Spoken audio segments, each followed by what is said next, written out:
ایک ریسرچ کے مطابق یہ ثابت ہو چکا ہے کہ باسی روٹی صبح ناشتے میں کھانے سے انسان جوان رہتا ہے۔ جب کسی عورت کو مختلف مردوں سے اپنی تعریف سننے کی عادت پڑ جائے تو سمجھ لو اس کی بربادی کا وقت شروع ہو چکا ہے۔ اعلیٰ دماغ کے 1000 ہاتھ جبکہ کمزور دماغ کا 1 ہاتھ ہوتا ہے۔ ایک اعلیٰ دماغ 1000 کمزور دماغوں سے کہیں بہتر ہے۔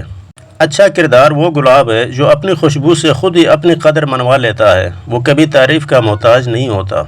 حضرت شاہ شمس تبریز رحمۃ اللہ فرماتے ہیں، جاہل انسان کے لیے عورت حوث ہے اور عقل مند کے لیے روح ہے۔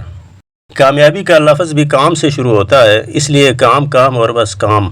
جاہل کی مثال ایک ڈھول کی طرح ہے، شور تو بہت کرتا ہے مگر اندر سے خالی ہوتا ہے۔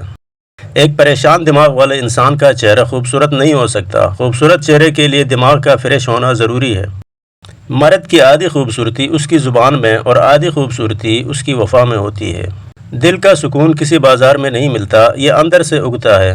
جب نیت صاف ہو جائے، خوف کم ہو جائے اور اللہ پر بھروسہ بڑھ جائے تو دل خود بخود پرسکون ہو جاتا ہے۔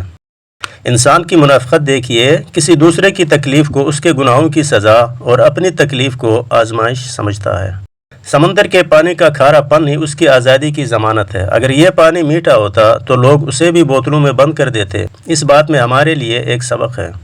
جو پرندے پنجرے میں پیدا ہوتے ہیں ان کو اڑان کی کیا خبر، وہ سمجھتے ہیں کہ اڑنا ایک بیماری ہے۔ عقل مند کی صحبت ہر قسم کے نقصان سے محفوظ رکھتی ہے اور بیوقوف کی صحبت نقصان و ضرر کا باعث بنتی ہے۔ بندہ انتقال کے بعد زمین کا ہو جاتا ہے اور زمین انتقال کے بعد بندے کی ہو جاتی ہے۔ ذرا سوچئے، اگر انسان اعتبار کے قابل ہوتا تو خدا کو 2 فرشتے ساتھ بھیجنے کی کیا ضرورت تھی؟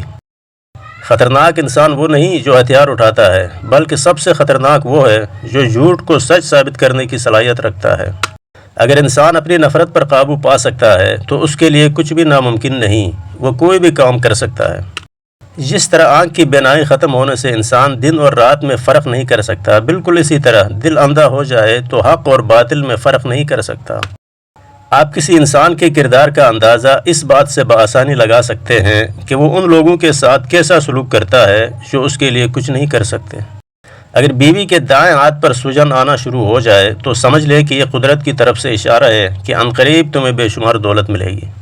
جب انسان حد سے زیادہ مطمئن ہو یا بہت زیادہ تھکا ہوا ہو تو اس کا دماغ سوچنے اور فیصلہ کرنے کی صلاحیت کھو دیتا ہے۔